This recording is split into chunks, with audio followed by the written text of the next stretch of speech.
sibei sian. I finished the video already and I accidentally delayed it and I have to redo again. Sian. Okay, so where are we now? I also know where to start. How to start. Yeah. Okay, so there is a different loading on the fiber reinforced plastics, FRP. Alright, and this implies that it can apply to structural and the fiber reinforcing matrix. Think about it.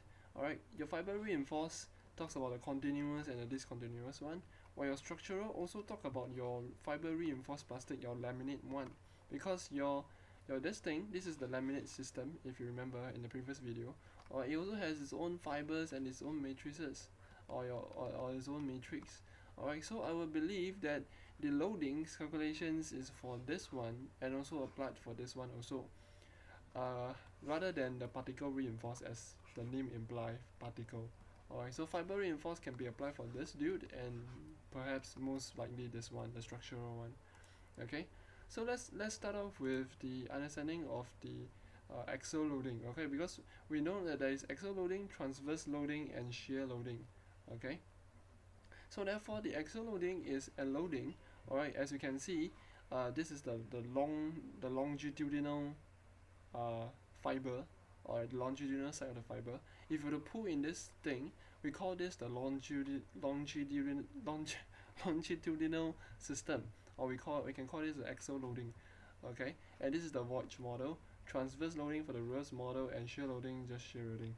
Alright, so in this video we'll talk about axial loading, the Voigt model. Okay, let's start. So I have a series of fibers all aligned all over here. Okay, and we assume that this system is the understanding of a long continuous fiber. Okay, it's not like the short aligned fiber. You see, there is difference. Okay, the long one are all this. Okay, so we are assuming that this is that system. Okay, so this is the first assumption. The next assumption is that we are talking about a simple beam assumption. Alright, as the presentation slide implies or suggests, is that we're talking about a simple beam. We're assuming the structure is a simple beam system.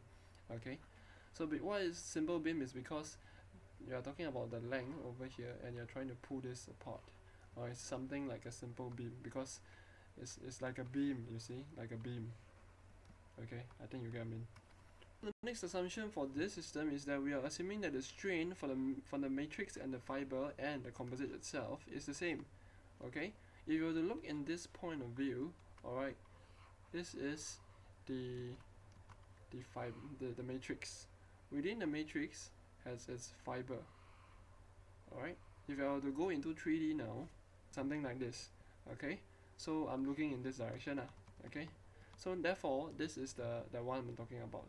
Okay, and that if you think about it, the matrix, alright, the matrix plus the fiber will give you your composite, and this is just the meaning of that alright, and this is the pure definitions of composite. Right, and so therefore, right, the strain when you, this is your length. Alright, the strain implies that if you were to pull in this direction, you have a change in your length, small change in your length. So the small change in your length over your length will give you your strain. So they assume that your strain is the same and assume that your change of length is also the same. Alright, it's because your fiber is the same length as your matrix. So if your fiber is the same length as your matrix, this means that it's also the same length as your composite, because your composite is comprises all your fiber and your matrix all together. Alright, so the composite is your result of your matrix and your fiber putting together as one, so to speak. I hope this is pretty clear. Alright, so in by simple words is that the matrix length, alright, the length of the matrix is the same as the length of the length of the fiber is the same as the length of the matrix. That's all. And therefore the strain the strain is the same. Alright, assuming that the strain is the same. Alright, this is a assumption. Okay, very short already. I'm doing the same video. Never mind, let's continue. First step that we can start off is the loading. Alright, the loading of the matrix plus the loading of the fiber will give you the total loading of the composite on the composite. Alright, the total loading speaks about the loading in these two directions. Alright, in this two direction. So this is total loading P. Alright, this loading is the pressure.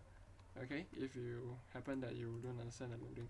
So you know that the pressure over the area is your stress.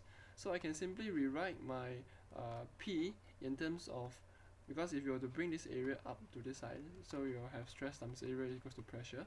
So I could sub in my pressure as this equation, and what I have is this third one. Okay, hopefully this is pretty straightforward. Alright, but rather than we please note that the subscript still retains matrix is matrix, fiber is fiber. Okay, so next is that we know that area can be represented in terms of a volume. So volume divided by length will give you your area. So we can rewrite as area as volume divided by length, same thing as for this scenario. Alright, and just now we say that length is the same. Alright, your matrix and your fibers is the same length, right, Tiobo? So we can have this assumption or this understanding such that, alright, we can set this LM, alright, as, because since we know the length of the matrix is the same as the length of the composite, I can simply rewrite as this thing. Alright, and then therefore, if I were to bring this LC multiply outwards, it's math now lah, okay, so I bring this composite of the length of the composite upwards, and then I can cancel each other already. So in other words, I'm simply cancelling them all, and what I have is this one, this equation. Okay, next is that the volume of the material or the composite is 100%. Alright, because what makes up the 100% is the matrix and the fiber. So the volume of the matrix plus the volume of the fiber will give you the volume of the composite. Alright, so in other words, like this. So if the matrix is 0.6% volume, this means that the fiber is 0.4. In total is 1. Or in other words, this is 60%, this is 40%, this is 100%. Okay, so with this understanding, we can further simplify this equation. VC, this is a subscript, okay, in case you don't know what the hell, but anyway, so this VC will be equals to 1, and this is why this changed to 1. The rest I retain over here. Okay, next, I've so kanchong rumble into things, but I didn't actually tell you or inform you that our objective is to derive the Young modulus of the composite, alright, E. Okay, so this is the objective, alright, and therefore we have to change the stress into some form of a Young modulus, and we can apply the Hooke's law, because if you remember in the previous video, alright, the Hooke's law applies thoroughly for the composite, because the composite is elastic for its stress strain. Once it reaches this point, it fractures. It fracture. Okay, it doesn't go towards yielding. It's straight away fractured. Okay, and therefore we can straight away apply the Hooke's law into this composite system. And therefore we can rewrite stress as equals to this thing. Okay, and therefore this stress is this one. This one is this one. This one is this one. Hope it's pretty clear. Okay, and I know I'm kind of rushing, but hopefully this is pretty clear. Alright, and next is that we know that the strain, we assume that the strain is the same.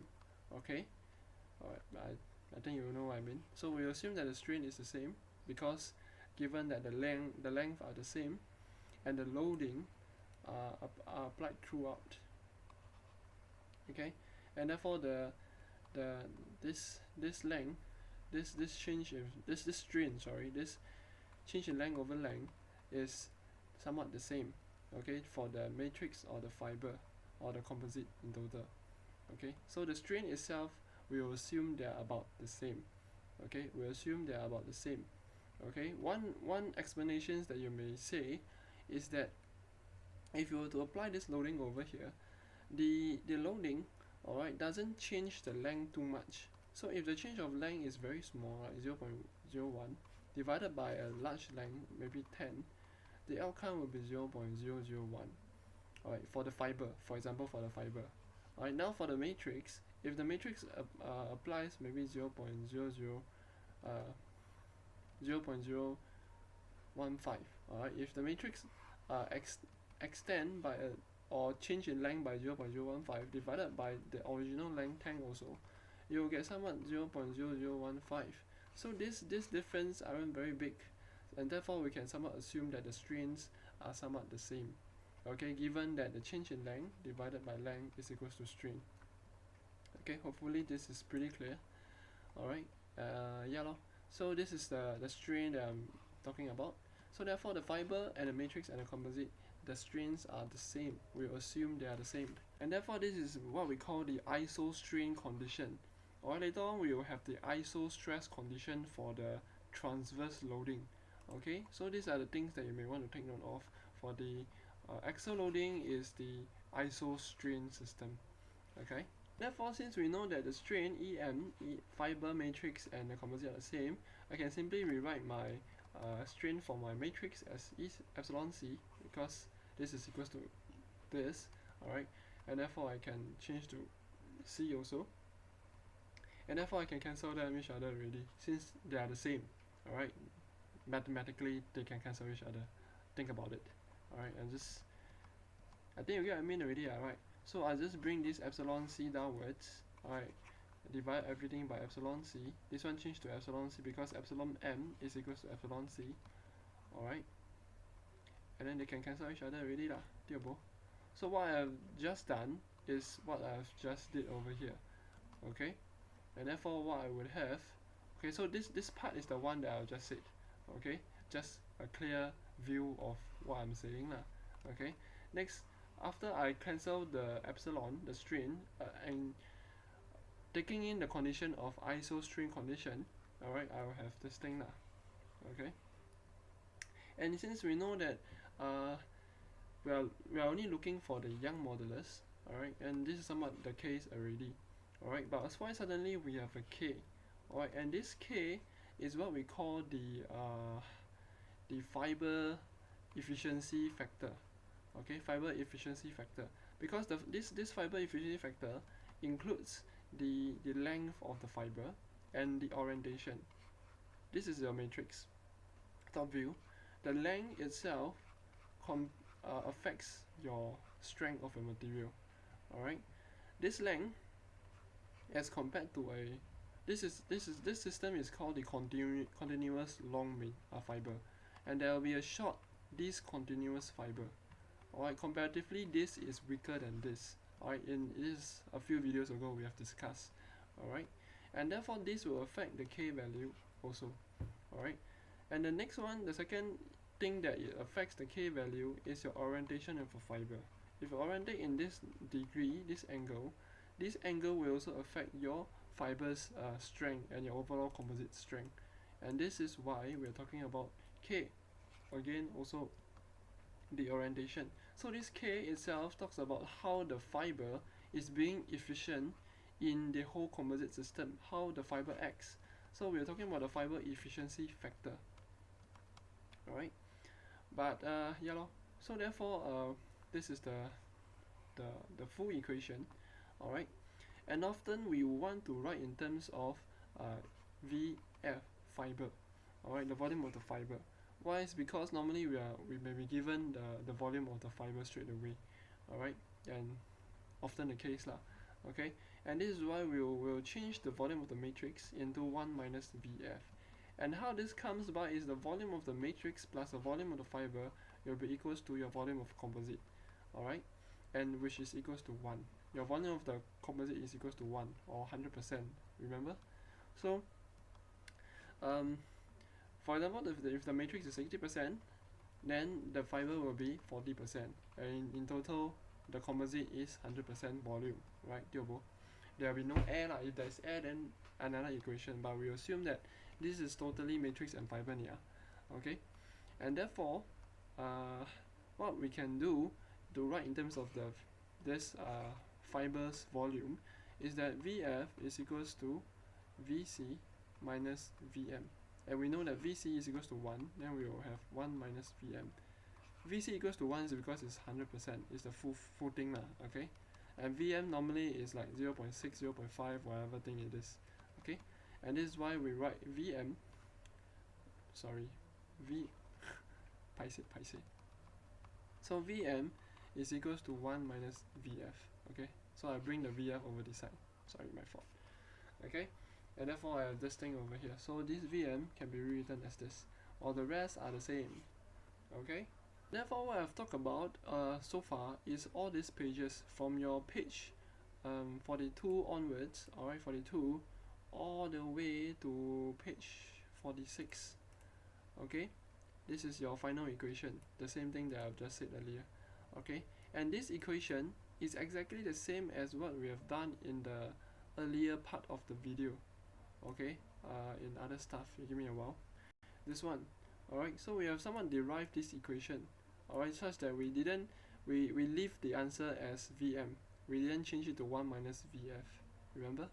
Alright, so this all along we are calculating for the Young modulus of the material, because this will determine how strong the material is and how ductile it is and things like that. So Young modulus gives you a very good understanding of the material itself. Okay, so this is axial loading, and before I go is that the fiber efficiency factor K, these are the numbers that you may want to memorize, as that K is equals to 1. Aligned parallel means that if your load is acting in this direction, your fibers, if it's parallel like that, then K equals to 1. Alright, if it's perpendicular, if your load is over here the same, but your fiber arranged in this manner, your K equals to 0. Alright, if it's bidirectional, meaning two-sided, or like bisexual, like two sides, the K equals to 0.5. So you have strength over here and you have strength over here. Okay, and therefore K equals to 0.5. Then random 2D, alright, is all these numbers. And in case you may forget what is random 2D and random 3D, is that I have a 3D body. Okay, a 3D body. A random 2D system, is that on looking at this top view, it is random arranged. Alright, it is randomly arranged. Well, however, when you go to the third dimension 3D, it is actually the same throughout the whole material. You see? It's throughout the same whole material for the whole thing. Okay? As for the random 3D, alright, this isn't the case anymore. So random 3D, over here is random. Alright, it's a very short strain. Over here is also random. Alright, it's totally random. It's not connected to, it's not the same as the top one. So comparatively, this thing over here is weaker than this, okay, in terms of the direction that you're pulling. And this is why, as you can see, the K factor is really very small, 1/5, 0.2. Okay, while your random 2D is somewhat 3.8, 0.325, I think. Okay, so somewhat the K value 0.4 for random, so I think they average up and things like that, I don't know, but at least something for you to understand. And as for the area, I just want to emphasize is that area aren't the same. Alright, in the next video the areas are the same, but in our video now the areas are the same that we are calculating now. Alright, what is the area that I'm talking about? It's the area that is being pulled. Alright, so this is your fiber. Alright, you arrange your fiber, and this is your matrix. Okay, and you apply in this direction, this force. Okay, this is the area I'm talking about. This is the full composite area, AC. However, if you have to look into this view, your fibers are arranged in this manner, while your matrix are all this. So the green color are fibers, the blue color one are your matrix. So the area, clearly you can see that the matrix area is totally different from your fibers area. Okay, and therefore these are the areas that you are looking at. Alright, as for the next video, the areas are the same, and I'll explain in the next video talking about that, because I come from the next video, because I have deleted this video when I'm doing this. I don't know. Anyway, I think these are the important stuff that is needed, I guess. But you need to just know that there is different names. There is axial loading. The axial loading has another name called Voigt loading analysis, or you can call the rules of mixtures loading type of analysis. So there's few names that you may want to take down and understand. Alright, so next video we'll talk about the transverse loading, the rods model.